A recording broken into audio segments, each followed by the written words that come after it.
Okay, so next topic is regarding the limit state of serviceability, right? So we need to also check our structures for serviceability also, right? So let us see how it goes. So what is the need for limit state of serviceability? So first is structures designed by limit state of collapse are found to be comparatively smaller sections. So they must be checked for deflection and width of cracks. Excessive deflection of a structure or part thereof adversely affects the appearance of the structure and also the efficiency of the structure finishes or partitions. Excessive cracking of concrete also seriously affects the appearance and durability of the structure. So these are the general needs that why we need to check for limit state of serviceability. Then what are the different checks? So first one is short term and long term deflection. So short term deflection refers to the immediate deflection after casting and application of partial or full service loads. The following factors influence the short term deflection.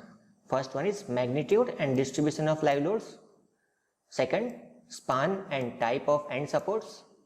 Third, cross sectional area of the members. Fourth, amount of steel reinforcement and the stress. Then next is developed in the reinforcement, stress developed in the reinforcement, characteristic strength of concrete and steel, and amount and extent of cracking. These are the general factors which influences the short term deflection of a particular member. Next, what about long term? So long term deflection occurs over a longer period of time, largely due to shrinkage and creep of the materials.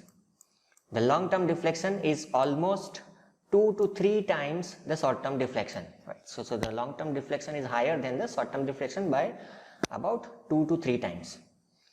The following are the major factors influencing the long term deflection. First one is humidity and temperature ranges during curing. Second, age of concrete at the time of loading. Third, type and size of aggregates, water cement ratio. Then amount of compression reinforcement, size of members, etc., which influences the creep and shrinkage of the concrete. Now what are the codal provisions for this? So clause number 35.3 of IS 456/2000 refers to the limit state of serviceability comprising first one is deflection in clause number 35.3.1 and second is cracking in clause number 35.3.2. So let us go to clause number 35.3 in IS code. So let us go to 35.3.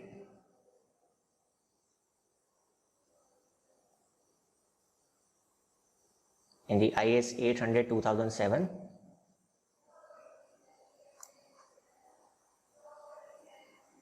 So clause number 35 is for safety and serviceability requirements. So this is 35.3 limit state of serviceability. First one is for deflection. So limiting values of deflection are given in 23.2, clause number 23.2. And for cracking of concrete should not adversely affect the appearance or durability of the structure. The acceptable limits of cracking would vary with the type of structure and environment, where specific attention is required to limit the designed crack width to a particular value. Crack width calculation may be done using formula given in annexure F. So the surface width of crack should not in general exceed 0.3 mm in members where cracking is not harmful and does not have any serious adverse effects upon prevention of reinforcing steel nor upon the durability of the structure.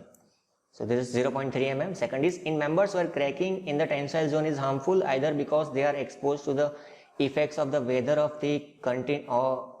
or continuously exposed to moisture in contact soil or groundwater, and upper limit of 0.2 mm is suggested for the maximum width cracks.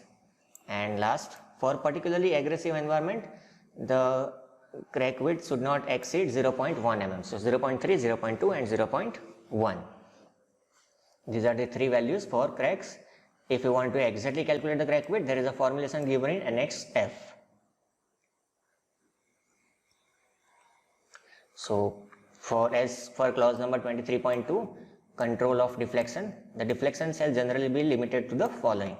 First one, the final deflection due to all loads including the effects of temperature, creep and shrinkage, and measured from the cast level of the support of floors, roofs and all other horizontal members should not generally exceed span by 250, and the deflection including the effects of temperature, creep, shrinkage occurring after erection of partition and the application of finishes should not normally exceed span by 350 or 20 mm, whichever is less.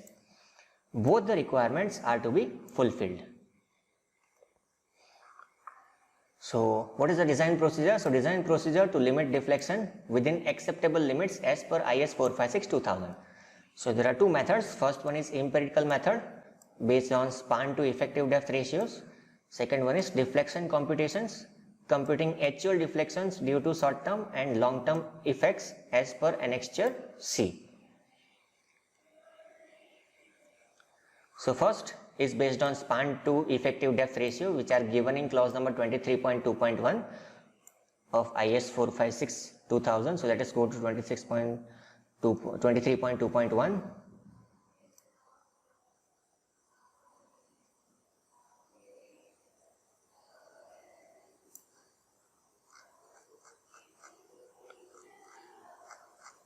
So as you can see, this is 23.2.1. The different span to depth ratios are given for cantilever, simply supported and continuous.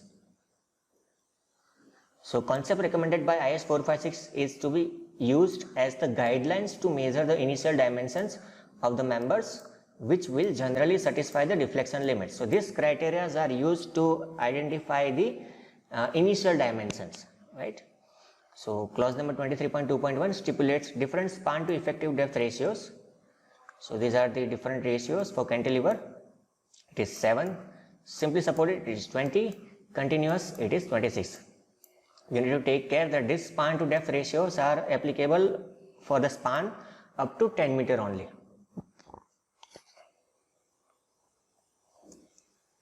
Then modification factor Ks for span greater than 10 meter.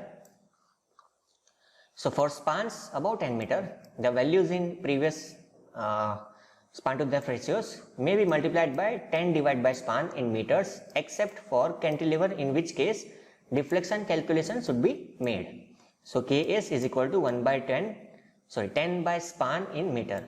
So L by D is equal to basic value multiplied by Ks. Then modification factor for tension reinforcement Kt. Depending on the area and the stress of steel for tension reinforcement, the values in A and B shall be modified by multiplying with the modification factor obtained from figure number 4. So we need to use this figure, and this based on PT value and Fs value, we can find out this modification factor value. So LD formula become LD is equal to basic value multiplied by Ks into Kt. Third is modification factor for compression reinforcement Kc. Depending on the area of compression reinforcement, the value of span to depth ratio be further modified by multiplying with the modification factor obtained from figure number 5. So from this figure, we will get one more modification factor value, which is based on percentage of steel. So the formula will become L by D is equal to basic value multiplied by Ks multiplied by Kt into Kc. Next, reduction factor for flanged beams Kf. So for flanged beams, the value of A or B be modified as per figure number 6, and the reinforcement percentage for use in figure number 4 and 5 should be based on area of section equal to Bf into D. So from this figure, we will get one more modification factor, that is called reduction factor Kf. So the formula will become basic value multiplied by Ks multiplied by Kt into Kc into Kf. So let us use this formula and solve a small example for that and apply these formulas. So check for the limit state of deflection using empirical method. for the rectangular beam with following data.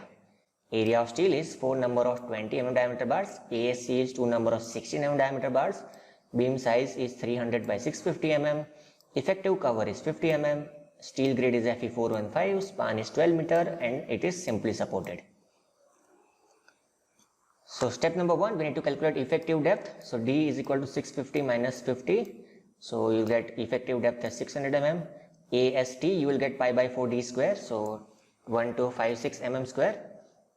Then ASC you will get 402 mm square. Again using the same equation, pi by 4 D square. Right. Then PT, if you want to calculate, it is 100 AST divided by BD.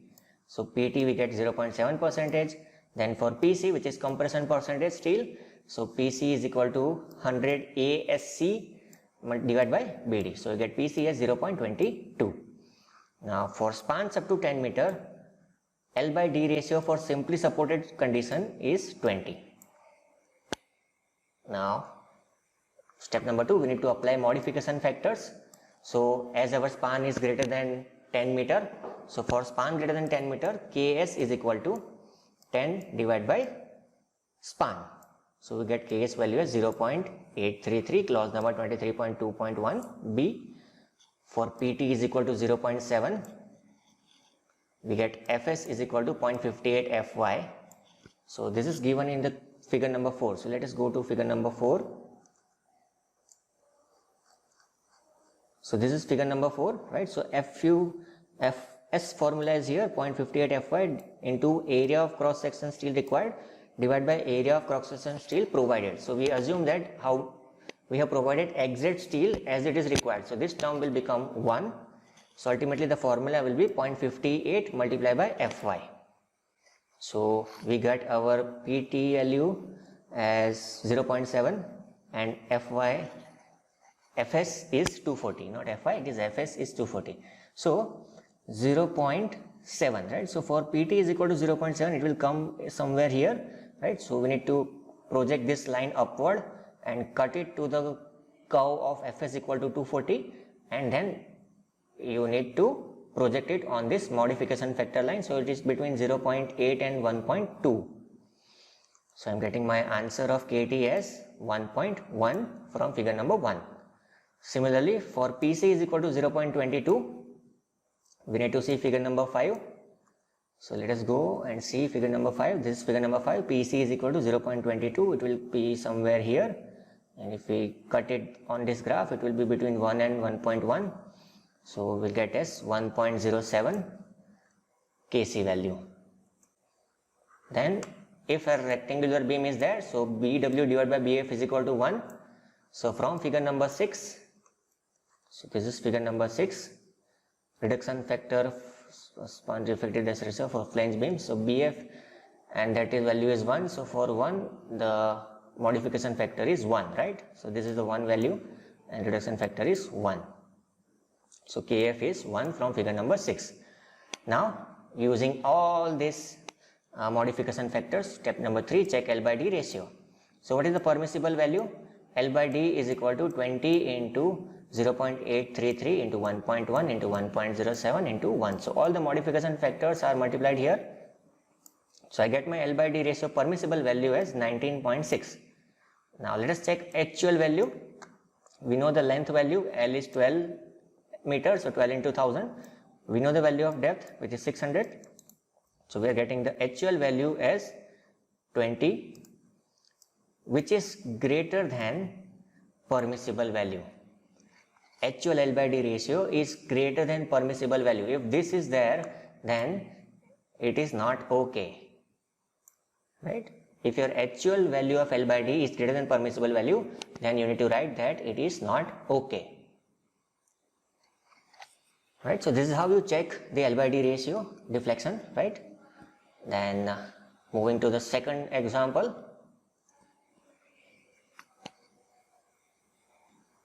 So it is regarding the check for limit state of deflection using empirical method for T-beam with the following data. AST is 1600 mm square, ASC is 900 mm square, BW is 300 mm, D is 400 mm, BF is 900 mm, Fe415, span is 8 meter and it is continuous. right? So this is a T-beam, so let us have a variation. So let's start. Step number 1, effective depth is 400 mm. Then we need to calculate PT is equal to 100 AST divided by B into D. So we get PT is equal to 0.44. Then PC is equal to 100 into ASC divided by B into D. So which is 0.25%. For span up to 10 meter, L by D ratio for continuous condition is 26 as per clause number 23.2.1a. Then we need to calculate modification factors. For span less than 10 meter, Ks is equal to 1. For span less than 10 meter, Ks is equal to 1. Pt is equal to 0.44. Fs is equal to 0.58 Fy. So we need to go to figure number 4 and project this Pt line onto cut on the curve of a 240 and project it on the left hand side on the modification factor. So we get Kt as 1.3. Then similarly we need to go to figure number 5 for Pc 0.25. We get Kc value as 1.08.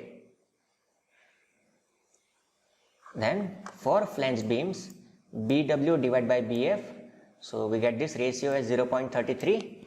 So from figure number 6, so let's go to figure number 6 and see Bf divided by Bw ratio 0.33. So 0.33 means somewhere here, and we need to project it upward and project it horizontally. So we get a value somewhere around 0.8. Next, step number 3 is check for L by D ratio. So permissible value is L by D is equal to 26 multiplied by 1 into 1.3 into 1.08 into 0.8. So permissible L by D is 29.2. And let us find out actual value. L by D is equal to 8 meter length. So 8 multiplied by 1000 divided by 400. We get this as 20. So actual value of L by D is less than permissible.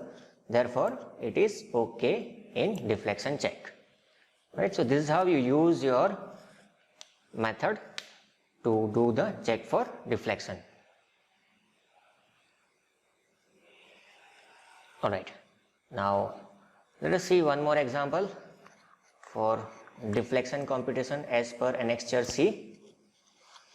So cantilever beam of span 4 meter and size 300 by 600 mm is subjected to a maximum bending moment is 160 kN into meter under service condition due to UDL. The beam is reinforced with 420 mm bars on the tension face and effective cover is 50 mm. Concrete grade is M20, steel is Fe415. Calculate the deflection due to short and long term effects. Right, so we need to calculate deflection due to short term and long term effects. So what is the first step? First step is we need to calculate the properties of uncracked section, that is gross moment of inertia IGR. So it is given by BD cube by 12. So we know the B is 300, D is 600. So BD cube by 12, we will get gross moment of inertia as 54 into 10 raised to 8 mm raised to 4. Then Yt is equal to D by 2, which is 600 divided by 2. So we get 300 mm. Then step number 2 is the properties of cracked section. This is determined based on area of transformed section. So the steel is replaced by an equivalent area of concrete, which is M into AST. So first AST, we get AST for 4 number of 20 mm diameter bar. AST is 4 into pi by 4 d square. So we get that value as 1256 mm square. Young's modulus for concrete is equal to 5000 square root of FCK, which is given in clause number 6.2.3.1. Right. So 5000 square root of FCK, we get 22361 Newton per mm square. Then we can calculate modular ratio M is equal to ES upon EC. So Young's modulus for steel divided by Young's modulus for concrete. So we get that M as 8.94.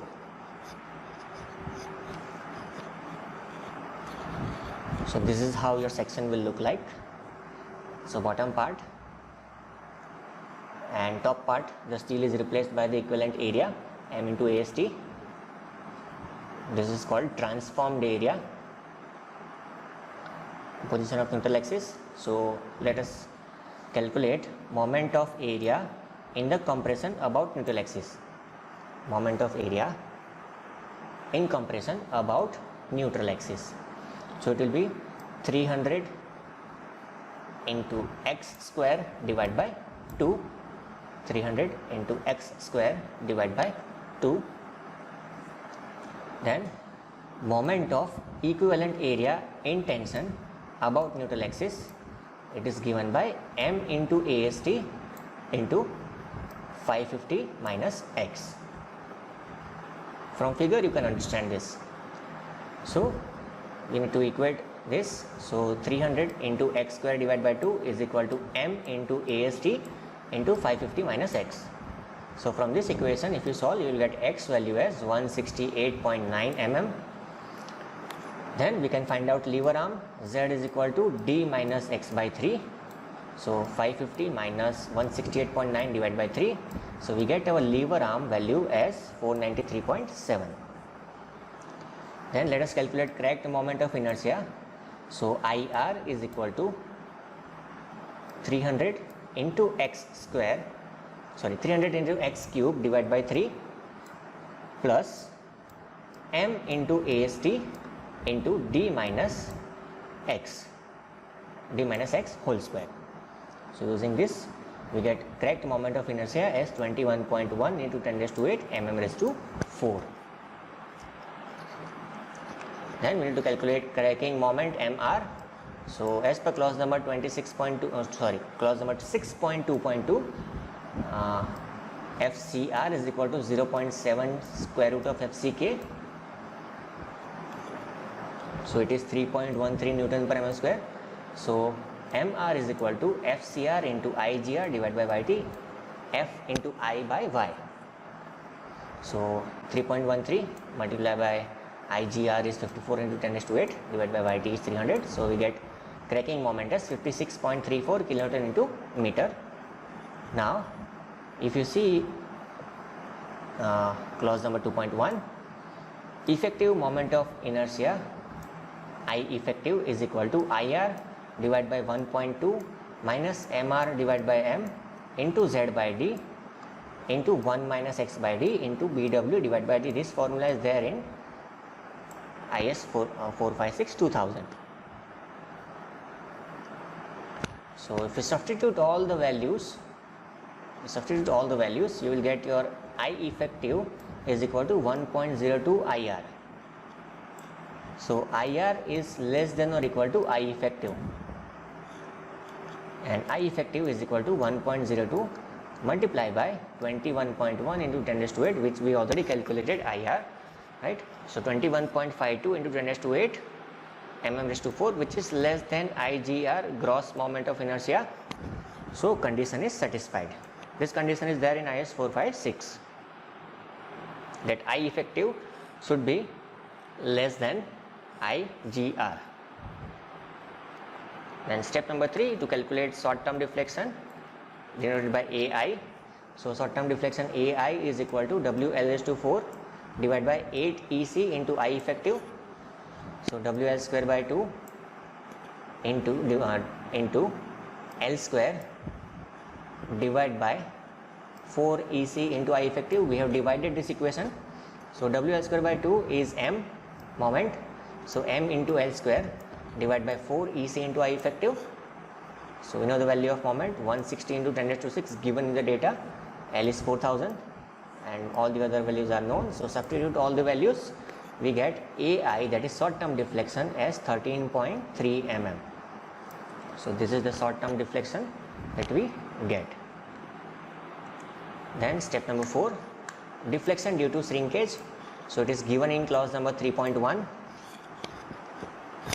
So the formula is ASC is equal to K3 into psi CS L square. K3 is 0.54 cantilever. Psi CS is equal to K4 into epsilon CS divided by D.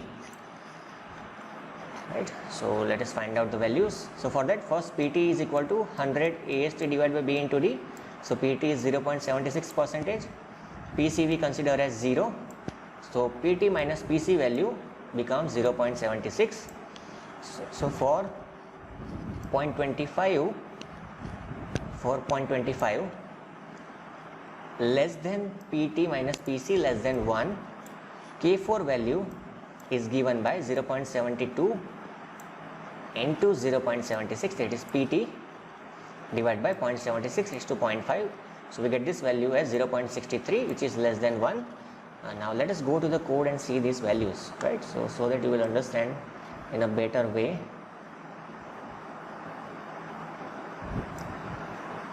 So this, all the values are there in C. We'll see how to use this.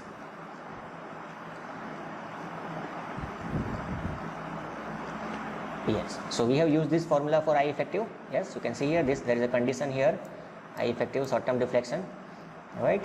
So we use this equation, and next we are using this ACS is equal to K3 into psi CS into L square, 0.5 for cantilever, 1.125 for simply supported members, and so on. What is psi CS is equal to K4 into epsilon CS divided by D.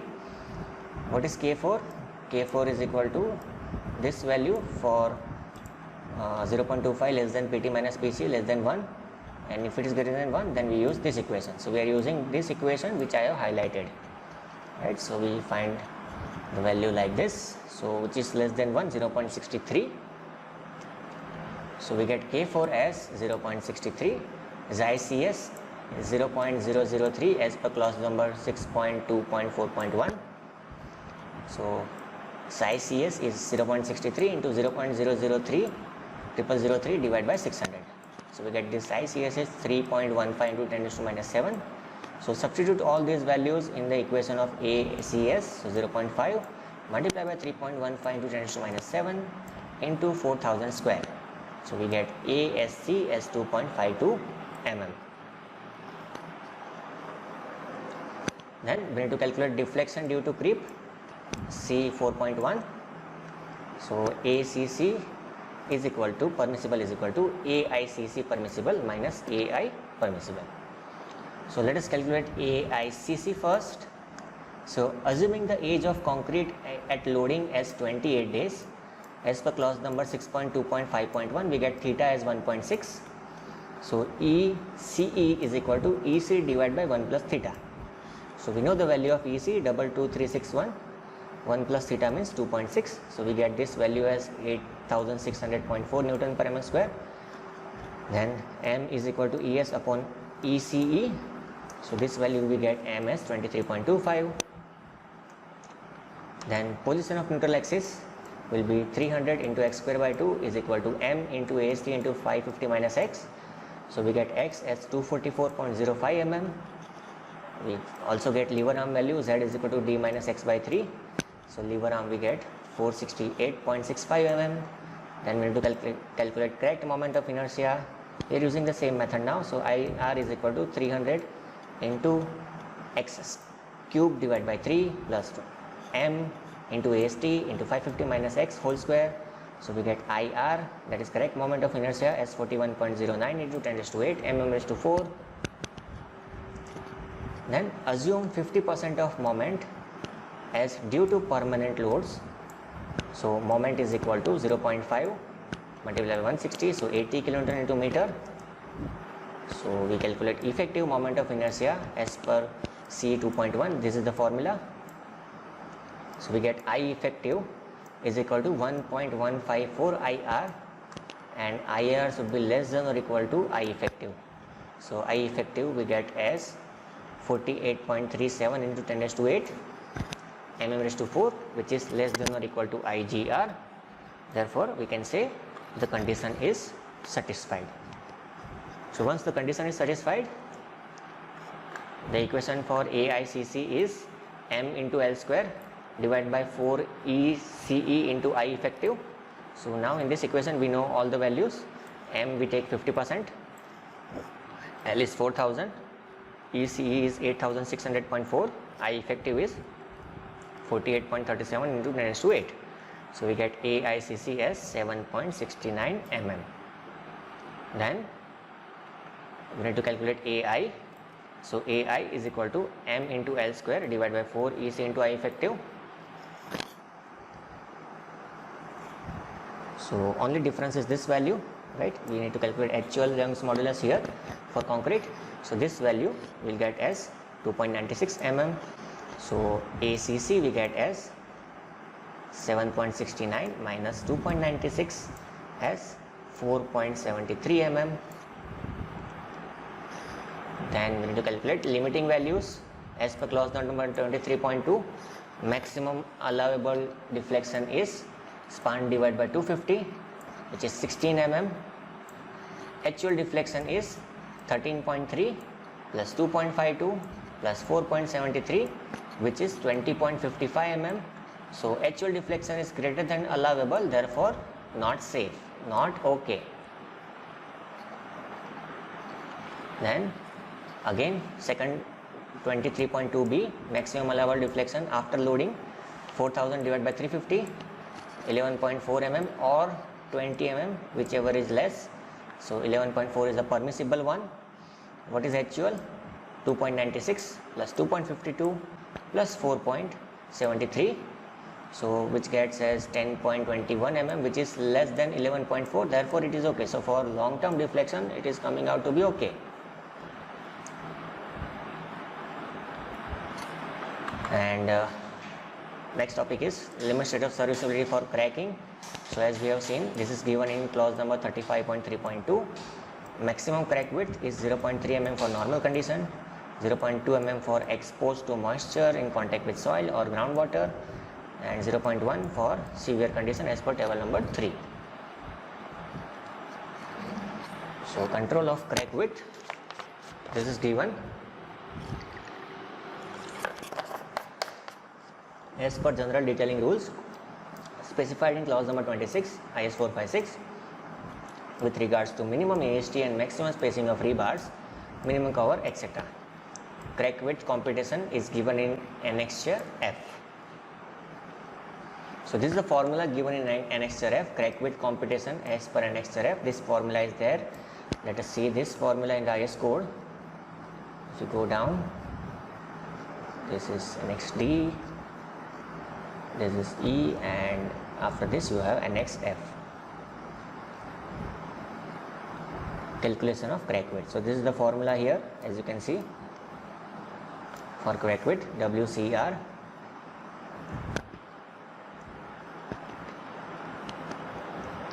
Right, all these formulas are there.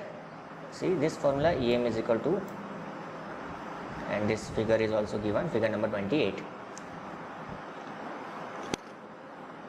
So let us solve one small example for crack width calculation. For beam cross section shown, calculate crack widths at point A, B, C and D.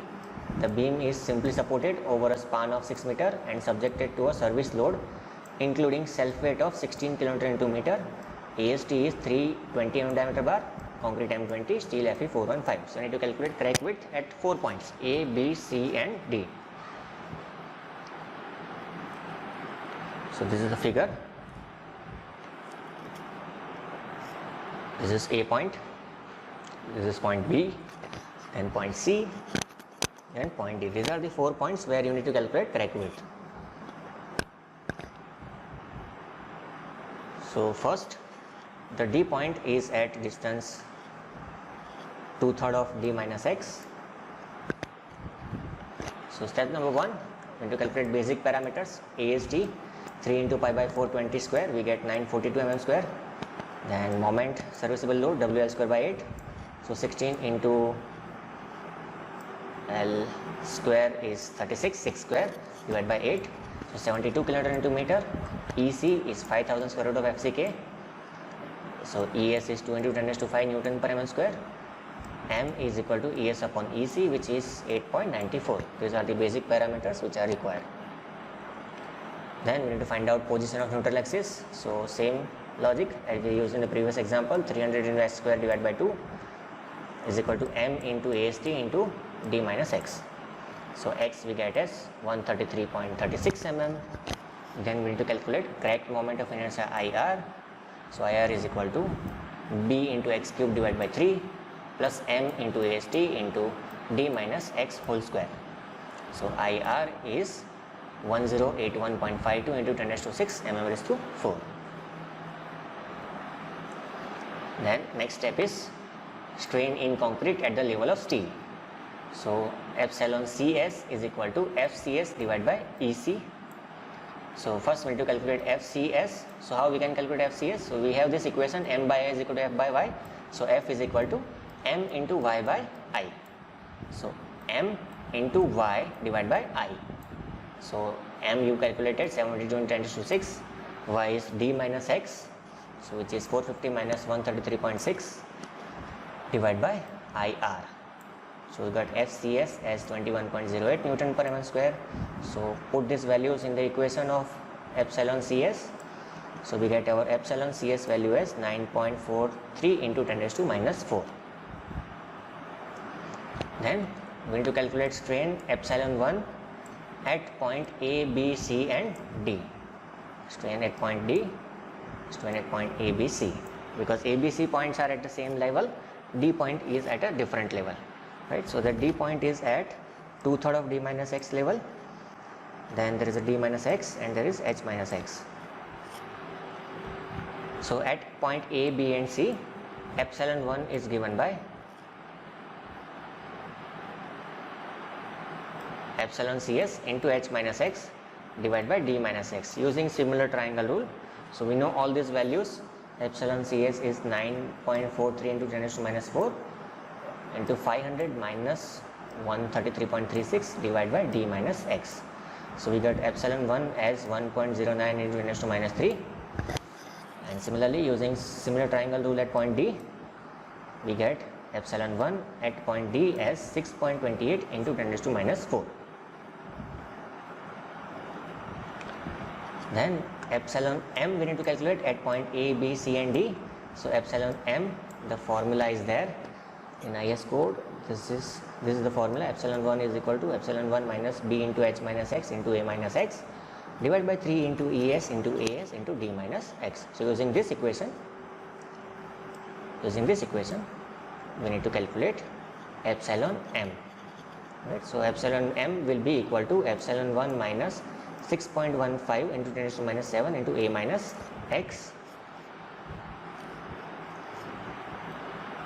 So at point A, B and C, A is equal to H, which is 500 mm, and epsilon 1 is 1.09 into 10 raised to minus 3. So epsilon m is equal to epsilon 1 minus 6.15 into 10 raised to minus 7 A minus x. So if you put these values, you will get epsilon m as 8.64 into 10 raised to minus 4, and at point D your A is equal to x plus 2 by 3 into D minus x, so which is 344.45 mm, and epsilon 1 you have already calculated. So if you put these values, you will get EM at point D as 4.98 into 10 raised to minus 4. Then we need to calculate crack width WCR at point A. So first we calculate ACR. ACR is equal to 50 minus 10, we get 40 mm. C minimum is 40 mm. Epsilon m is 8.64 into 10 raised to minus 4. So WCR will be equal to 3 into ACR into epsilon m. This is the equation here. Right? This is the equation here. We are using this equation. Then at point B, ACR is equal to 50 square plus 50 square, square root of 50 square plus 50 square. So we are finding the position of B. This is the diagonal, in the diagonal length, right? So 50 mm is the cover, right? So 50 square plus 50 square. So we can find the diagonal minus 10, which is the diameter of bar, half of the diameter of the bar. So we get this value as 60.7 mm ACR. C minimum is 40 mm. Epsilon m is 8.64 into 10 raised to minus 4. WCR is equal to 3 into 60.7 into 8.64 into 10 raised to minus 4 divided by 1 plus the same equation that is given in the IS code. So you get your value of WCR as 0.141 mm. At point C, again using the same rule, we find the ACR value 60.7, C minimum is 40, so value is same as point B.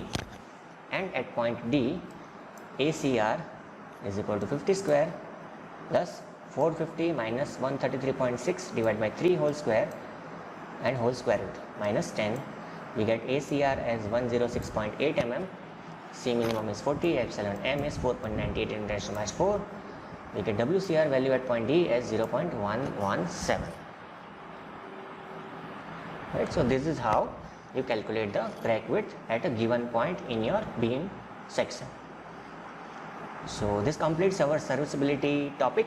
Right, this is how you calculate the deflection and the crack width if you are supposed to calculate. Right, all the criteria are given in IS 456-2000. You need to refer it and do the calculation accordingly. So thank you so much for watching this. See you in the next session.